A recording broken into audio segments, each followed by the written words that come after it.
guys எல்லாரும் எப்படி இருக்கீங்க? நீ இப்போ நான் பார்க்க போகிற ப்ராடக்ட் பார்த்தீங்கன்னா மொபைல் ஸ்டாண்டு தான் பார்க்க போகிறோம். காரில் இருக்கிற மாடல் இருக்குது, பைக்கில் இருக்கிற மாடல் இருக்குது. வாங்க ஒவ்வொன்றா ஃபஸ்ட்டு காரில் இருக்கிற மாடல் காமிக்கிறேன்.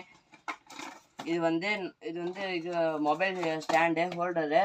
இது வந்து மேலே மாட்டுற இதை இந்த கவரை எடுத்துகிட்டு மேலே கிளாஸ்லேயும் ஒட்டிக்கலாம், டேஷ்போர்ட்லேயும் ஒட்டிக்கலாம். இது அப்புறமேட்டு வந்து இது பின்னாடி இந்த இது இருக்குது பார்த்தீங்களா, இது வந்து எடுத்துட்டா லூஸ் ஆகிடும். நான் இதை வந்து கிளிப் பண்ணிட்டா நல்லா டைட்டாக பிடிச்சிக்கும்.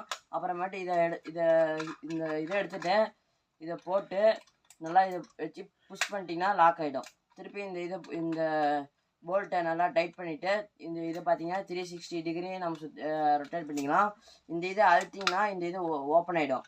அப்புறமேட்டு இந்த இதை இப்படி வச்சு இந்த ஃபோனை இப்படி வச்சு இப்படி சென்டராக ஃபோனை அழுத்துனீங்கன்னா இது லாக் ஆகிக்கும். அடுத்தது வந்து நம்ம இதுதான் பார்க்க போகிறோம். அடுத்தது நம்ம பைக்கில் இருக்கிற ஸ்டாண்டு தான் பார்க்க போகிறோம். அதே மாதிரி மாடல் தான் இது வந்து பைக்கில் இருக்கிற மாடல்லேருந்து இந்த இதை எடுத்துட்டு இந்த இதில் இப்படி ஃபிட் பண்ணி இந்த ஸ்க்ரூவை தான் இந்த ஹோல்ஸில் விட்டு நல்லா டைட்டாக லாக் பண்ணிக்கணும். லாக் பண்ணிட்டோன்னா இது நல்லா ஃப்ரீயாக இருக்கும். அதே மாதிரி 360 டிகிரியில் இதுவும் ரொட்டேட் பண்ணிக்கலாம்.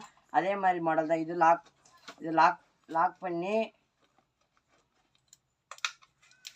இதை வந்து இது நல்லா 2 பக்கம் புஷ் பண்ணால் இது வந்து ஓப்பன் ஆகும். இது வந்து ஃபோனை இப்படி சென்டரில் வச்சுட்டு இதை சென்டரை அழுத்தினா அதே மாதிரி க்ளோஸ் ஆகிக்கும். நீங்கள் பார்த்தீங்கன்னா இதை மட்டும் அழுத்துனீங்கன்னா ஓப்பன் ஆகிக்கும். இது சென்டரை இருக்கிறத வந்து அழுத்தினா க்ளோஸ் ஆகிக்கும். இது வந்து இதை எடுத்து இதுலேயே ஸ்க்ரூலாம் கொடுத்துருப்பாங்க. இது வந்து அந்த ஹேண்டில் பேக்கை ஃபிட் பண்ணி நம்ம ஸ்க்ரூ போட்டு டைட் பண்ணிக்கணும். எல்லாம் இதுலேயே கொடுத்துருப்பாங்க. பாய் கைஸ், அடுத்த வீடியோ பார்க்கலாம்.